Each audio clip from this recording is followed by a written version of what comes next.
안녕하세요. 이번 시간에는 효과적인 LLM 활용 방법에 대해서 말씀을 드려보겠습니다. LLM이라는 것은 Large Language 모델이죠. 학습 변수가 100억 개를 훌쩍 넘는 그러한 거대 언어 모델인데, 여기 나와 있는 것처럼 메타가 만든 라마2가 있고요. 네, 프랑스 스타트업에서 만든 미스트랄이라는 AI 모델이 있고요. 그 다음에 클로드라는 거는 엔스로픽이라고 하는 스타트업에서 만든 것인데, 여기 연구원들은 오픈 AI에서 나와서 만든 설립한 그러한 스타트업이 되겠습니다. 그리고 오픈 AI가 만든 챗 GPT가 있고, 구글이 만든 제미나이라는 모델이 있습니다. 여기 나와 있는 이러한 거대 언어 모델을 어떻게 하면 우리가 보다 정확한 답변을 얻을 수 있는지에 대한 방법인데요. 가장 대표적인 게 PE라고 해서요, 프롬프트 엔지니어링이라는 방법이 있고요. 두 번째로는 풀 파인 튜닝이라는 게 있습니다. 전체 미세 조정이라고 하는 것인데요. 이런 방법을 쓰기도 하고, 그 다음에 PEFT라고 해서 파라미터 이펙티브 파인 튜닝이라는 방법을 쓰기도 하고요. 마지막으로는 RAG라고 해서요, Retrieval Augmented Generation이라는 방법을 써갖고 최신에 있는 데이터도 우리가 답변을 얻을 수가 있고, 그 다음에 보다 정확한 답변을 얻을 수 있도록 하는 여러 가지 노력들이 되겠습니다. 이 문제에 대해서 하나씩 설명을 드려보도록 하겠습니다. 먼저 지금까지 개발된 LLM 현황에 대해서 설명을 드리면, 일반적으로 저희가 LLM 하게 되면 일반적으로 학습 변수가 한 100억 개 이상에 되는 그런 것들을 얘기합니다. 그래서 여기 나와 있는 것들이 현재 LLM이 되고요. 앞에 나와 있는 로고들이 이제 개발사가 되고요. 구글이 되고, 여기는 바이두라고 하는 중국의 이 검색 엔진 업체가 되겠죠. 그리고 여기 나와 있는 것은 허깅 페이스라고 해서 허깅 페이스는 자체 언어 모델을 개발하고 있긴 하지만, 허깅 페이스는 기존에 개발된 모든 언어 모델을 가지고 파인 튜닝 할 수 있는 그런 플랫폼을 제공하는 그러한 스타트업이 됩니다. 그리고 여기 나와 있는 거는 오픈 AI고요. 여기는 아마존이 있고, 그다음에 메타가 있고, 네이버가 만든 하이퍼 클로바도 여기 나와 있네요.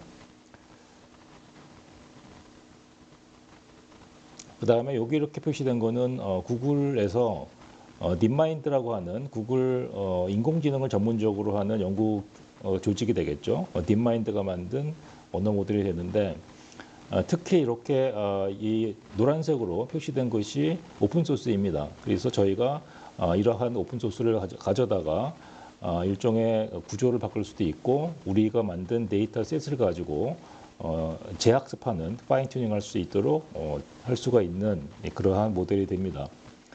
그래서 여기 나와 있는 모든 언어 모델들은 미세 조정된 파운데이션 모델이라고 말씀드릴 수 있을 것 같습니다. 이거는 뭐냐면 완벽하게 여기 나와 있는 모델을 쓸 수가 있고요.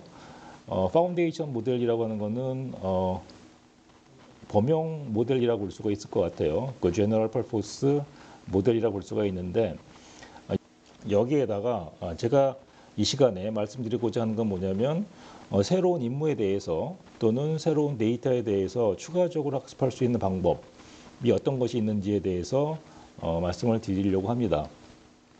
또한 여기 나와 있는 이 거대 언어 모델들, 학습 변수가 100억 개가 훌쩍 넘는 거대 언어 모델들의 사실 몇 가지 지금까지 단점이 있는데, 그러한 단점들을 개선할 수 있도록 하는 조치가 되겠죠. 그러한 조치들이 어떤 것이 있는지에 대해서 설명을 드려보고자 합니다.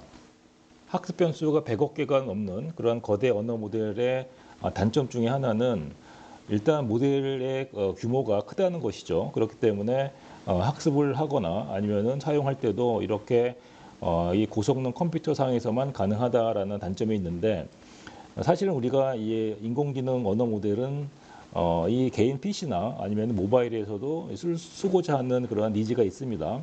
그래서 최근 이러한 거대 언어 모델의 크기를 줄이는 연구도 진행되고 있는데, 이거를 저희는 SLLM이라고 합니다. Small Large Language Model이라고 하는데요.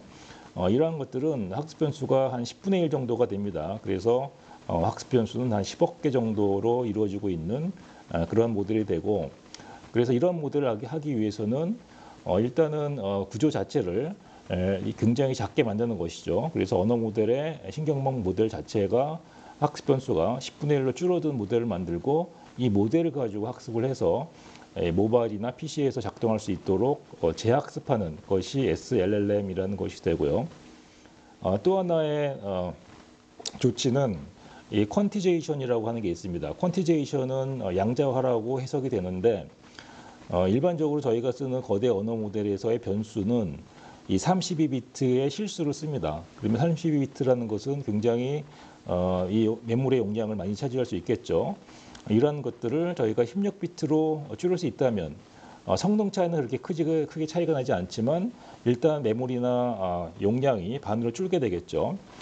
예를 들면 32비트의 실수라는 것은 2.12547348921이라고 한다면 16비트를 하게 되면 유효 숫자가 반으로 줄게 되는 것입니다.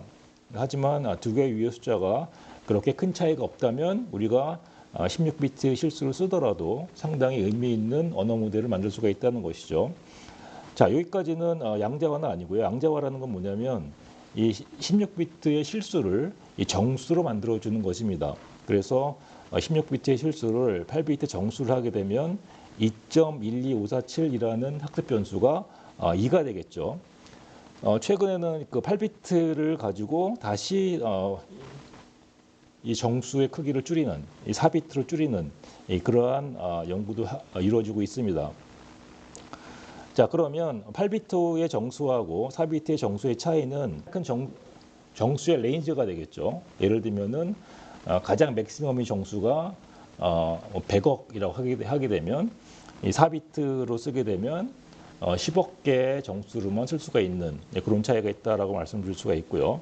그래서 이렇게 모델 크기를 줄이기 위해서는 저희가 학습 변수를 자체적으로 줄여서 SLLM을 만드는 경우도 있고, 또 하나는 퀀티제이션, 이 실수의 학습 변수를 정수로 바꿔주는 양자화를 통해 갖고 모델의 크기를 줄이는 연구를 하고 있다라는 내용이 되겠습니다. 그리고 지금까지 개발된 언어 모델, 거대 언어 모델의 단점이 그 헬루시네이션이라는 환각 문제라는 게 있는데요. 즉 언어 모델이 확률적으로 그 적당한 단어를 맞추어 나가는 과정에서 이 확률적으로 크지 않은 것임에도 불구하고 얘가 다음 단어를 맞추어 나가기 때문에 이 사실에 맞지 않는 그러한 문장을 만들어내는 상황이 종종 벌어지고 합니다. 그것을 저희는 환각 문제라고 하는데요. 그래서 최근에는 이런 환각 문제라는 것이 상당히 부정적으로 많이 대두가 됐기 때문에 소위 말하는 템퍼러처라고 하는 옵션을 줘서 템퍼러처가 0으로 만들어주게 되면 일정한 확률이 아니면은 자신이 없으면은 어떤 문장을 생성하지 말라라고 옵션이 추가가 되었습니다.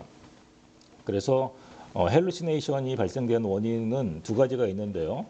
아까 말씀드린 것처럼 언어 모델이 이 높지 않은 확률에도 불구하고 특정한 단어를 계속 오토 리그레시브 방식으로 만들어내는 과정으로 인해서 거짓된 이 정보가 생성되는 것이 할루시네이션이기도 하고, 또 하나는 이제 최신 정보가 업데이트되지 않았을 때도 생기는 것이죠. 그래서 예를 들면은 최종적으로 학습했던 데이터가 2022년이라고 한다면 그 언어 모델은 2022년 이후에 벌어진 사건을 알 수가 없는 상황이 벌어집니다. 그래서 최근에는 이 헬루시네이션이라는 문제를 개선하기 위해서 여러 가지 방법이 제안되고 있는데 이것들에 대해서 이 시간에 설명을 드리도록 하겠습니다. 헬루시네이션의 예시를 들어보면요, 여기 나와 있는 예시는 챗 GPT 3.5로 했던 것입니다. 벌써 1년 전 모델이 되겠네요. 그래서 세종대왕이 임진왜란 때 거북선을 만들었는데 몇 대를 만들었냐라고 묻게 되면 1년 전에 챗 GPT 버전으로는 이 입력된 데이터 쿼리에 대해서 본인이 새로운 문장을 생성해내는 과정에서 정확한 확률이 없지만 계속 말을 만들어내는 과정에서 이 헬루시네이션이 발생이 되죠. 그래서 여기에서는 세종대왕이 언제부터 언제까지 이런 임진왜란이 일어난 요 시기는 정확하게 맞춥니다. 그러나 세종대왕이 이 거북선을 만들었다라고 했던 이러한 환각 문제를 만들고 있죠. 그래서 최근에는 이러한 것들이 아까 말씀드린 템퍼러처라는 것을 통해 갖고 생성해내는 그런 자유도를 상당히 낮게 잡게 되면 얘가 잘 모르는 것에 대해서는 잘 모릅니다라고 대답을 하는 그러한 문제가 그렇게 성능이 개선이 됐고요.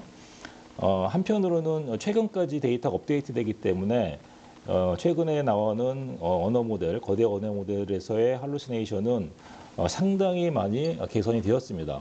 그래서 거의 환각 문제를 만들지 않는 것처럼 느껴질 정도로 굉장히 정확해졌다는 것이죠.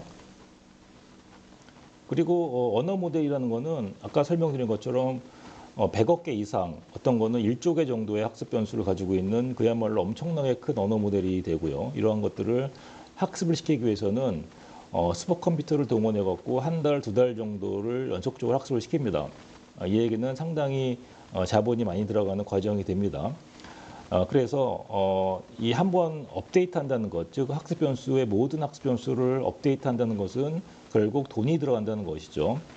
그렇기 때문에 매번 새로운 정보가 있게 되면 그런 새로운 정보를 그때그때마다 학습 변수를 업데이트하는 이 학습 과정은 사실은 현실적으로 어렵습니다. 그렇기 때문에 이 거대 언어 모델이 가지고 있는 기본적인 단점 중에 하나가 이 최신 정보가 이 업데이트 안 됐다는 것이죠.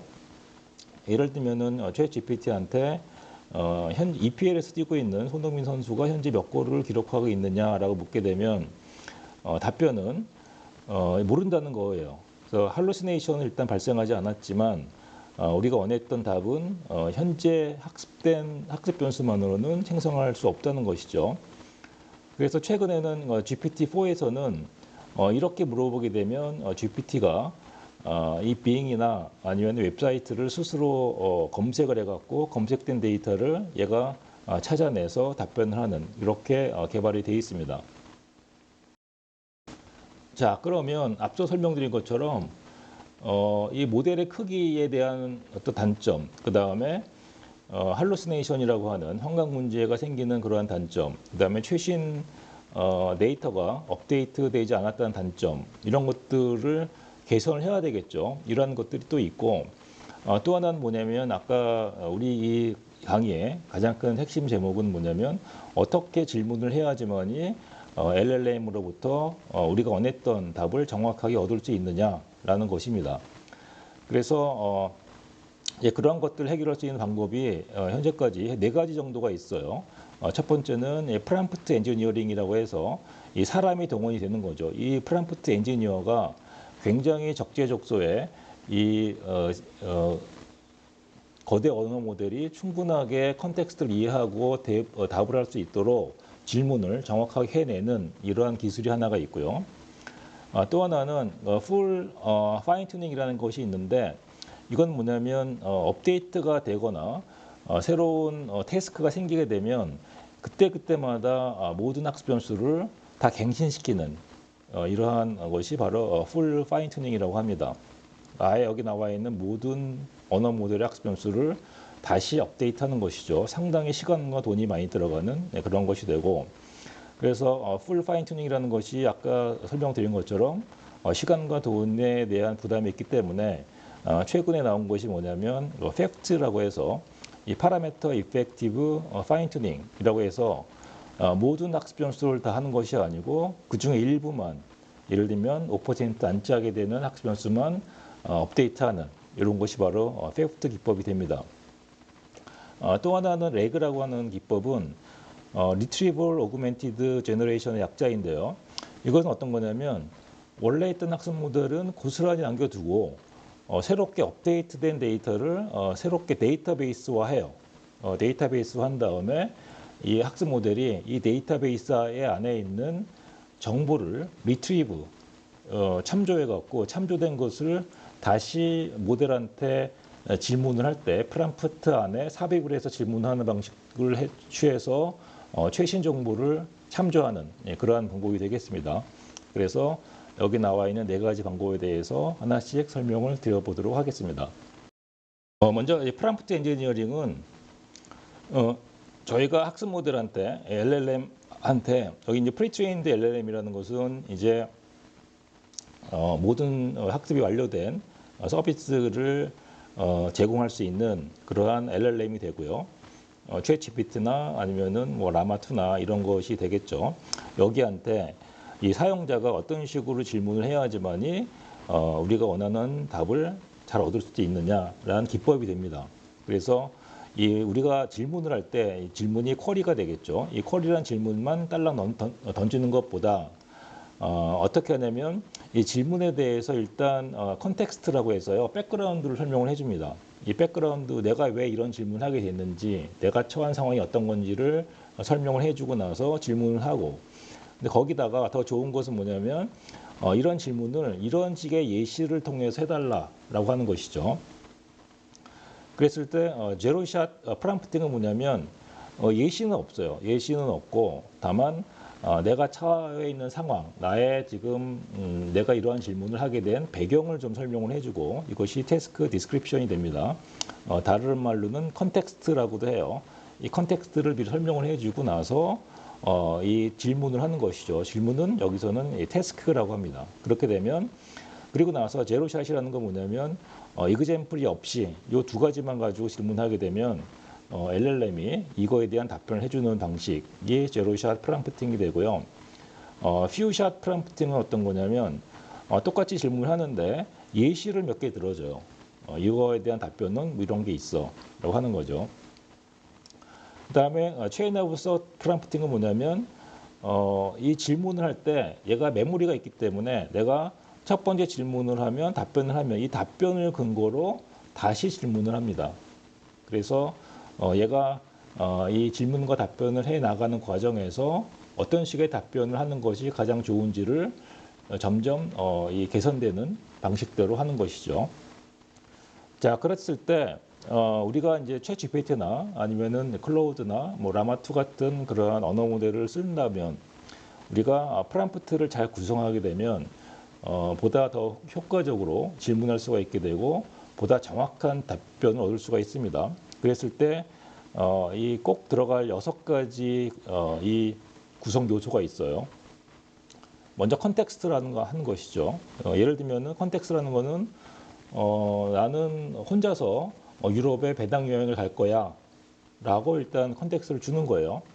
그 다음에 태스크는 뭐냐면 내 예산이 100만 원인데 내 예산이 200만 원인데 200만 원을 가지고 어느 지역을 일주일 동안 잘 돌아다닐 수 있느냐에 대한 플랜을 짜줘 라는 것이 태스크가 되고 이 퍼소나라는 건 뭐냐면 얘한테 이 LLM한테 어떤 입장을 취하는지를 설명해 주는 겁니다. 예를 들면은 내가 만약에 이 LLM 내가 이 여행 전문가 이런 입장에서 해달라라고 할 수도 있고요.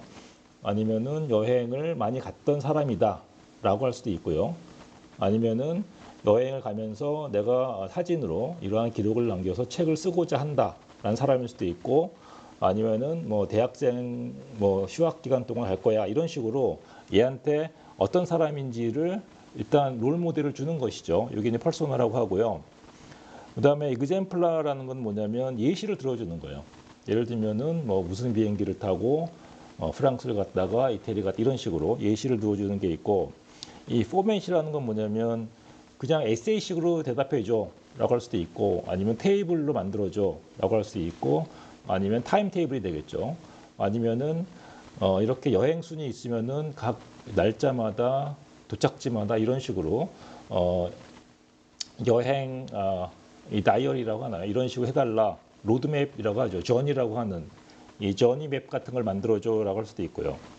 이 톤이라는 건 어떤 거냐면 이 퍼소나랑 비슷한데 예를 들면은 이 동화책처럼 써줘, 아니면은 뭐 신문 기사처럼 써줘, 아니면은 단답형으로 써줘 이런 식으로 하는 것이 톤이 됩니다. 그래서 우리가 이 LLM으로부터 이 좋은 답변을 얻기 위해서는 여기 나와 있는 이 6가지 이 구성 요소를 잘 맞춰서 질문하게 되면 우리가 원했던 답변을 얻을 수가 있겠다라는 것이죠. 자, 그러면 아까 설명드린 좋은 프롬프트 구성의 예시를 다시 한번 말씀을 드리면 컨텍스트인 경우에는 나 혼자 200만 원 정도의 비용으로 이번 8월 달에 유럽 배낭여행을 가려고 해라는 것이 되고요. 내가 하고자 하는 질문에 대해서 배경 설명을 미리 하는 거죠. 태스크는 질문이 됩니다. 그래서 이번 일정을 만들어 달라라는 것이 메인 이 쿼리 질문이 되고요. 이럴 때 질문하는 그 챗 GPT나 아니면 LLM의 인격체가 어떤 형태로 대답을 해주길 바라냐면 현재 너는 아마추어 여행 전문가야라는 관점으로 이 대답을 만들어 달라라는 구성이 되고 예시를 들어주면 좋습니다. 그래서 하나의 예시를 들어주는 것이 원샷 이그젬플러가 되겠죠. 원샷 프롬프팅이 되겠죠. 그래서 예를 들면 데이 1에는 프랑스 파리에 도착하고 나서 여러 가지 관람을 하고 나서 숙소를 체크업하고 데이 2에는 뭘 하고 데이 3에는 뭐 하고 이런 식으로 예를 들어주는 것이 원샷 프롬프팅이 됩니다. 그랬을 때 이 대답을 말이죠. 대답을 테이블 형태로 시간 단위의 테이블 형태로 만들어줘라고 포맷을 정리할 수가 있고요. 그 다음에 이런 것들이 여러 가지 톤이 있는데 뭐 동화 형태로 아니면 일기 형태로 아니면 뭐 그 대화 형태로 이렇게 톤을 정리할 수가 있는데 이 경우에는 신문기사 형식으로 만들어줘라고 이렇게 LLM에다가 질문을 하게 되면 보다 정확하게 내가 원하는 방향대로 답변을 얻을 수가 있겠습니다. 프롬프트 엔지니어링 중에서 체인 오브 소트라는 방식이 있습니다. 이것은 2022년에 구글 연구원들이 발표한 방법인데요. 예를 들면은 스탠다드 프롬프팅인 경우에는 보시는 것처럼 이 로저가 5개의 테니스 볼을 가지고 있고 그는 2캔을 더 샀다. 그런데 한 캔마다 3개의 테니스 공이 있는 그러한 테니스 볼 캔을 2개를 더 산 것이죠. 그렇게 되면은 6개가 되고 6개에다가 원래 가지고 있던 5개를 합하게 되면 11개가 되는데 이 경우에는 단답형으로 그냥 답만 딱 달아놨어요. 예시를 든 것이죠. 그리고 나서 이러한 방식대로 이제 앞으로 LLM이 답변할 텐데 요게 이제 마지막 질문이 되겠죠. 이 카페테리아에는 23개의 사과가 있는데 여기서 이미 20개를 써버렸고 그 다음에 추가적으로 6개를 더 샀다. 그러면 남아있는 사과의 개수는 몇 개냐라고 하게 되면 23개에서 20개를 썼기 때문에 남아있는 건 3개이고 그 다음에 6개를 추가로 샀기 때문에 총 9개가 되겠죠. 그런데 어찌든지 얘가 오답을 냈습니다. 자, 이게 이제 과거의 이 프롬프팅 방식인데 이 구글이 발표한 체인 오브 소 방식의 프롬프팅은 이렇게 돼 있어요. 이 첫 번째 로저가 테니스 볼을 2캔을 더 샀을 때 계산 방식을 예시를 들어주는 것이죠. 그래서 로저가 맨 처음에는 5개의 테니스 볼을 가지고 있었는데 3개들이 공이 3개가 있는 2캔을 샀을 때는 이렇게 계산한다 라고 예시를 들어주고 이러한 예시에 따라서 정답은 11개가 된다 라고 LLM에다가 이러한 이 사고의 연산에 관련된 방식을 알려주게 되면 똑같은 질문을 하게 되면 카페테리아에서 23개 사고가 있고 20개를 써버리고 나서 6개를 추가로 구매하게 되면 몇 개냐 하게 되면 LLM이 여기서 예시한 이러한 계산 방식을 스스로 전개해 나가다가 최종적인 정답을 만들어내는 것이 저희는 체인 오브 소 방식이라고 하고요. 이러한 방식대로 LLM한테 질문을 체인 방식으로 연쇄적으로 질문하게 되면 LLM은 상당히 정확한 정답을 말해주는 그러한 프롬프팅 엔지니어링 기법이라고 할 수가 있겠습니다. 그 다음에 LLM을 저희가 더 정확하게 할 수 있는 방법은 최신에 확보된 데이터를 다시 한번 학습을 시키는 것이죠. 이거를 저희는 풀 파인 튜닝이라고 하는데요. 풀 파인 튜닝은 LLM에 있는 모든 학습 변수를 다시 한번 업데이트하는 과정이기 때문에 상당히 시간과 그다음에 노력과 그다음에 돈이 많이 들어가는 그런 방식이 됩니다. 하지만 결과적으로는 풀 파인 튜닝을 하는 방식이 가장 LLM을 최신으로 만들어주는 것이기 때문에 가장 정확하고 효율적인 모델이 되겠죠. 단점은 뭐냐면 시간이 많이 들고 돈이 많이 들고 사람의 노력이 많이 든다라는 것입니다. 자, 그래서 어떻게 하냐면은 여기까지는 이제 기존에 학습이 됐던 LLM이라고 하게 되면 이제부터 새롭게 확보된 데이터로 다시 한번 모든 LLM의 학습 변수를 업데이트하는 것이죠.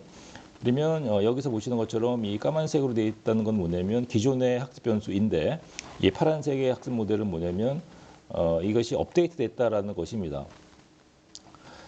그래서 결국은 처음에 만들어졌던 이 프리트레인드 LLM하고 그다음에 풀 파인 튜닝의 모든 과정은 동일하다 보시면 됩니다. 동일하게 이 돈이 들어가고 동일하게 컴퓨터를 써야 되고 데이터를 확보해야 되는데 그 순서는 이렇게 돼 있어요. 먼저 추가적으로 학습을 해야 될 데이터셋을 만들어야 되겠죠. 그리고 나서 학습 목적에 맞게 데이터를 이 클렌징 한다고 해서 조정하는 절차가 필요하고요. 그리고 나서 각 태스크에마다 어떤 식으로 학습을 할 건지 그 일종의 하이퍼 파라메터, 즉 설정 변수를 만들어 주는 것이 필요합니다. 그리고 나서 이 반복적으로 학습을 시키고 나가게 되면 마지막으로는 이제 학습이 되고 나서 어느 정도 성능이 내는지 에러는 없는지를 검증하는 이밸류에이션 과정이 있고요. 그리고 나서 이밸류에이션 하게 되면 원하는 정확도까지 될 때까지 이 반복적으로 3, 4, 5번 과정을 반복적으로 수행을 하게 되겠죠. 그래서 풀 파인 튜닝이라는 것은 원래 LLM을 만들고 나서 사전 학습을 하고 그다음에 프리트레이닝을 하는 과정과 거의 동일하다라고 보시면 되겠습니다. 그 다음에는 그 PEFT라고 해서요, 파라미터 이펙티브 파인 튜닝이라는 방식이 있는데 이거는 이제 풀 파인 튜닝과 다르게 학습 모델의 모든 학습 변수를 업데이트하는 것이 아니고 그 중에 일부만 업데이트하는 것이죠. 그래서 풀 파인 튜닝 하게 되면 시간과 돈이 많이 들기 때문에 이것을 개선하는 방법이라고 할 수가 있겠습니다. 자, 그래서 원래 있던 요게 이 프리트레인드 된 LLM이 있다고 치게 되면 우리가 새로운 데이터가 업데이트 됐어요. 그렇게 되면 이 새로운 데이터에 대해서 이 LLM의 학습 변수를 모두 다 하는 것이 아니고 일부만 업데이트합니다. 그래서 우리가 원래 있던 학습 변수를 고정한다라고 해서 프리즈라고 하는데요. 얼려놓는 거죠. 그래서 기존에 프리트레인드 된 LLM의 학습 변수는 꽁꽁 얼리듯이 고정시켜 놓고 일부 몇 개의 학습 변수만 업데이트할 수 있도록 열어놓게 됩니다. 그러한 방식이 있고요. 보시는 것처럼 이제 트랜스포머라는 모델이 있는데 여기에는 이 모델이 계속 쌓이는 것이 LLM이 됩니다.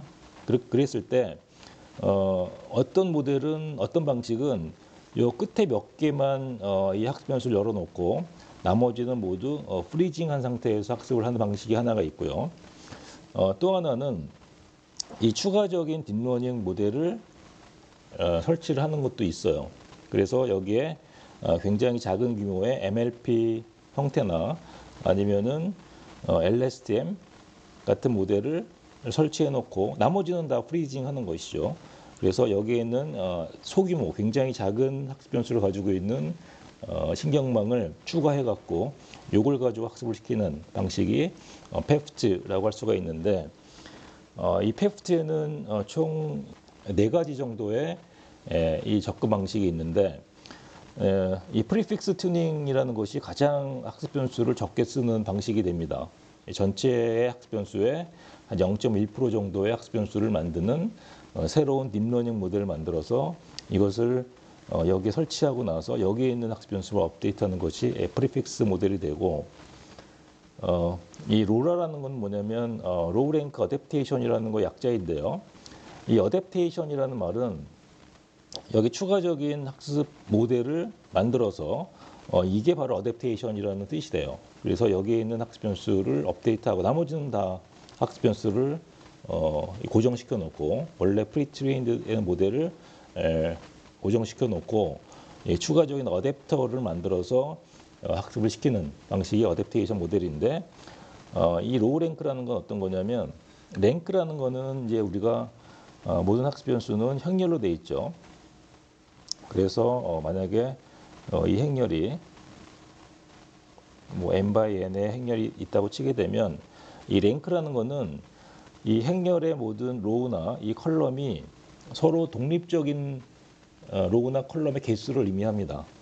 그래서 예를 들면은 1, 2, 3, 4, 5, 6, 7, 8, 9 이런 3by 3 행렬이 있다고 치게 되면 이 모든 이 로우하고 모든 컬럼이 서로 독립이죠. 이럴 때는 얘는 랭크가 3이다 라고 얘기합니다. 한편 이런 행렬은 어떨까요? 1, 2, 3, 2, 4, 6, 3, 6, 9 이렇게 되면 1, 2, 3하고 2, 4, 6 얘는 서로 독립이 아니죠. 왜냐하면은 1, 2, 3이라는 것과 2, 4, 6은 거의 2배, 얘는 3배이기 때문에 이건 어떻게 표시할 수가 있냐면은 1, 2, 3, 1, 2, 3 그래서 이 1, 2, 3 곱하기 1, 2, 3 하게 되면 요 행렬이 생깁니다. 그래서 이거를 저희는 로우 랭크 매트릭스라고 해요. 그 무슨 뜻이냐면 이 로라라는 건 뭐냐면 이 로우 랭크를 가지고 있는 어댑터를 사용을 해갖고 이 페프트라는 것을 진행하겠다라는 뜻입니다. 그래서 여기 나와 있는 원래 있던 모델에다가 이 각각의 있는 학습 변수가 있는 행렬이 있겠죠. 여기에다가 로우 랭크 어댑터를 더해서 여기 있는 학습 모델은 학습 변수가 고정이 되어 있고 로우 랭크로 되어 있는 굉장히 적은 숫자로 되어 있는 학습 변수 매트릭스는 학습을 통해 갖고 업데이트 되는 것이죠. 이거를 합해 버리면은 페프트라는 효과를 낼 수가 있다라는 것이 됩니다. 자, 그래서 이렇게 우리가 이 페프트의 방법이 있는데 일반적으로 이 프리픽스 튜닝 방식은 학습 변수 새롭게 우리가 도입한 학습 변수는 전체 학습 변수의 0.1% 정도 되고요. 그다음에 로라라인 경우에는 한 3%에서 5% 정도의 학습 변수를 가지고 충분히 튜닝이 가능하다라는 것이죠. 그래서 페프트의 예를 들면 프롬프트 튜닝인 경우에는 여기 있는 것이 바로 전형적인 풀 파인 튜닝이 됩니다. 그래서 원래 있던 프리트레인드 된 데이터에다가 우리가 태스크가 새롭게 추가가 되면 각각의 태스크에 해당하는 데이터를 가지고 모든 학습 변수를 업데이트하고 그다음에 새로운 태스크에 대한 학습 데이터로 또 업데이트하고 이렇게 하는 것이 기존의 풀 파인 튜닝인데 여기 있는 경우에는 상당히 시간하고 그다음에 이 돈이 많이 들어간 방식인 반면에 이 프롬프트 튜닝은 이 한 번에 모든 태스크를 하나의 이 학습 데이터로 만들어 놓고요. 여기에다가도 마찬가지로 원래 있던 것은 고정시켜 놓고요. 원래 있던 프리트레인드 된 이 학습 모델의 학습 변수는 고정시켜 놓고 이 추가적으로 가벼운 학습 모델, 학습 신경망 모델을 도입해서 이렇게 혼합된 학습 데이터 셋을 가지고 학습을 한 방식이 프롬프트 튜닝이라고 할 수가 있겠습니다. 로라인 경우에는 로우 랭크 어댑테이션인 경우에는 마찬가지로 원래 있던 학습 모델, 원래 있던 LLM에 있는 모든 학습 변수는 고정시켜 놓고 이거를 저희는 프리즈 한다고 말씀드렸죠.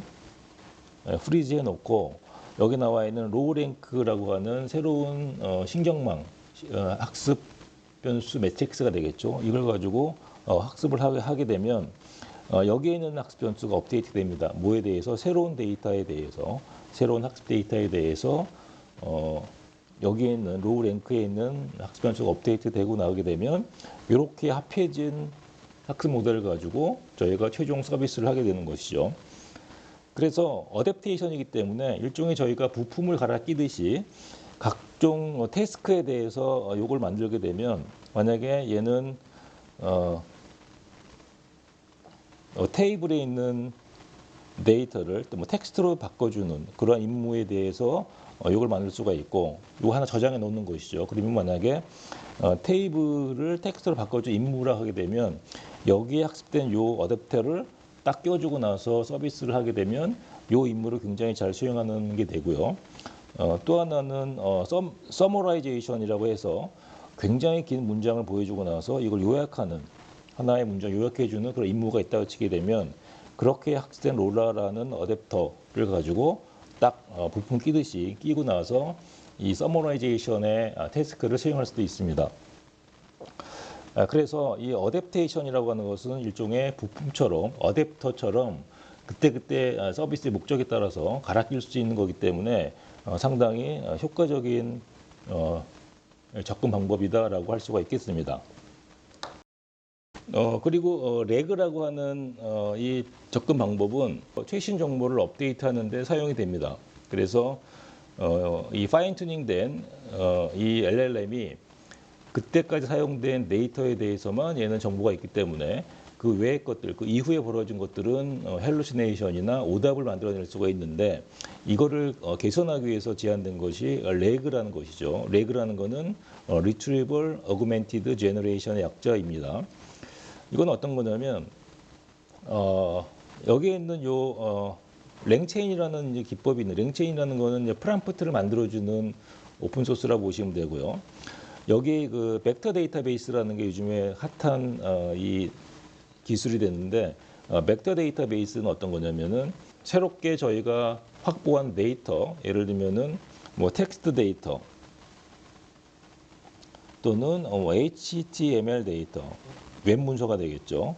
또는 뭐 PDF, 뭐 JSON, 테이블 같은 뭐 이런 것이 있다고 치게 되면 이러한 것들을 이 벡터 형태로 만들어주는 데이터베이스입니다. 그래서 모든 문장, 모든 데이터들을, 모든 입력된 데이터들을 일종의 특성이 n개가 있는 벡터 형태로 바꿔주고 나서 위치를 시켜주는 게 되겠죠.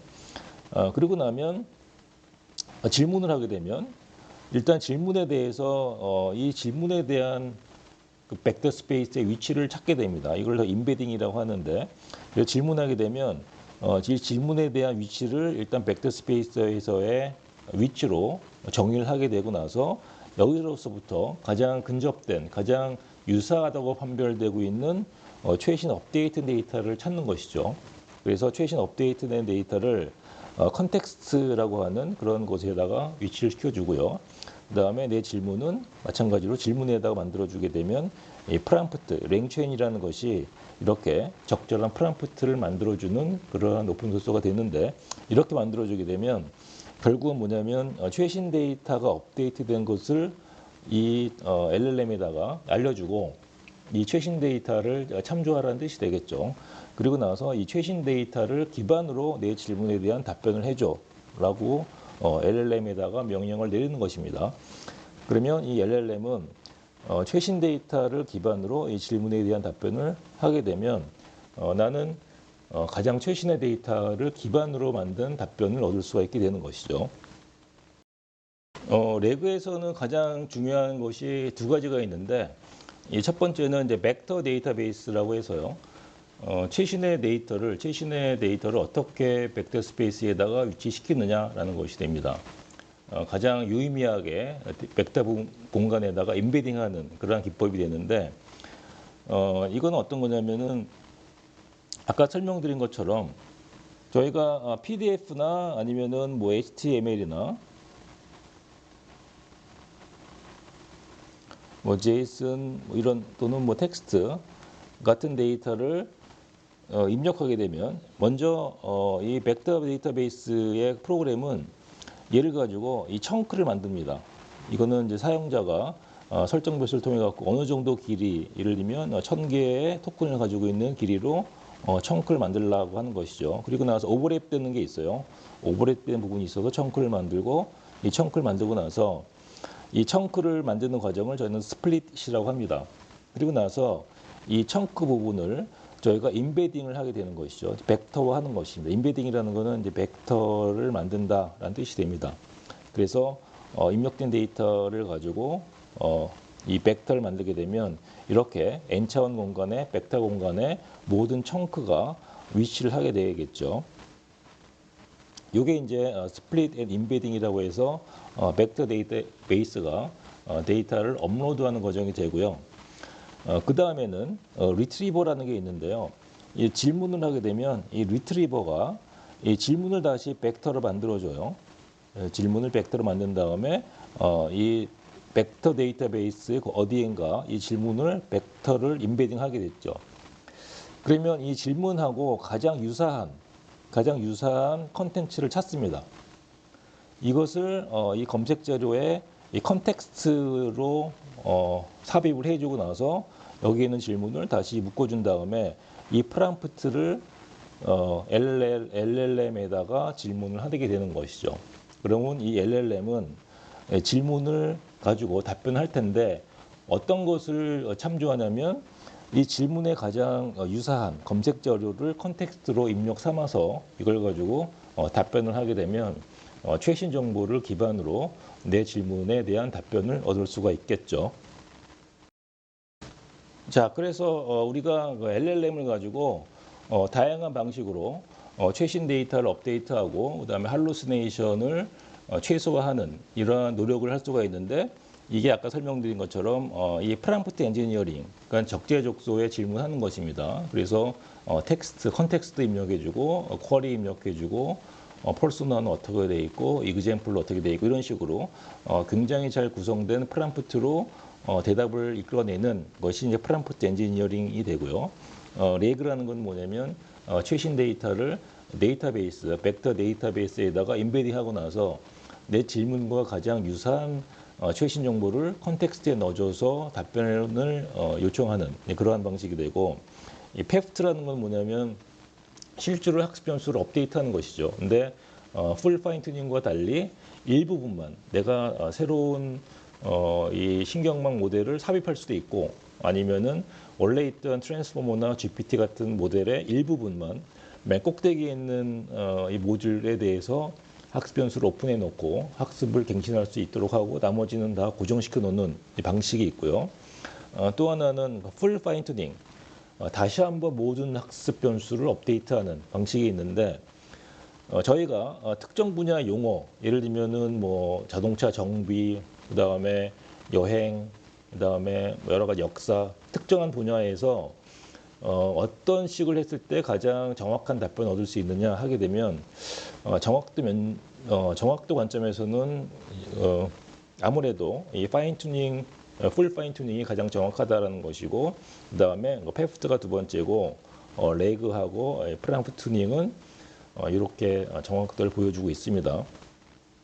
최신 정보 업데이트라는 건 뭐냐면 레그라고 하는 것은 저희가 그때그때 벡터 데이터베이스를 업데이트할 수가 있는 것이죠. 오늘 오전에 만들어졌던 신문 기사를 바로 레그에 업데이트하게 되면 오늘 오전 기사를 우리가 받아들일 수가 있습니다. 이 반면에 이 프롬프트 엔지니어링이라는 것은 LLM에다가 이 학습을 완료한 LLM에다가 이 질문을 잘해서 대답을 얻어내는 것이기 때문에 LLM이 6개월 전에 학습이 되면은 6개월 이후부터의 최신 정보는 우리가 얻을 수가 없게 되는 것이죠. 이 페프트하고 파인 튜닝도 언제 학습을 했느냐 그 시점까지의 최신 정보만이 알 수 있는 것이고 그 이후부터는 알 수가 없습니다. 그렇지만 레그라는 것은 벡터 데이터베이스에다가 언제 업데이트했느냐, 업데이트하는 것은 그렇게 우리가 어렵지 않기 때문에, 그래서 레그라는 것은 오늘 오전에 업데이트한 데이터가 있다고 하게 되면 그 데이터를 참조할 수가 있기 때문에 최신 정보의 활용성은 단연코 레그라는 것이 가장 뛰어나다라는 것입니다. 비용 관점에서는 아무래도 그 풀 파인 튜닝이라는 것이 모든 학습 변수를 다 업데이트하는 것이기 때문에 가장 비용이 많이 들고요. 그다음에 학습 변수를 일부분만 업데이트하는 거기 때문에 이 컴퓨테이션 코스트는 적게 들긴 하지만 마찬가지로 각 태스크에 대해서 학습 데이터를 만들고 튜닝하는 과정이 들어가니까 이 파인 튜닝, 풀 파인 튜닝보다는 적게 들긴 하지만 여전히 페프트도 어느 정도 비용이 들어간다는 것이고, 레그라는 것은 그 반면에 벡터 데이터베이스를 만들어 놓으면 되기 때문에 상대적으로 비용이 적게 듭니다.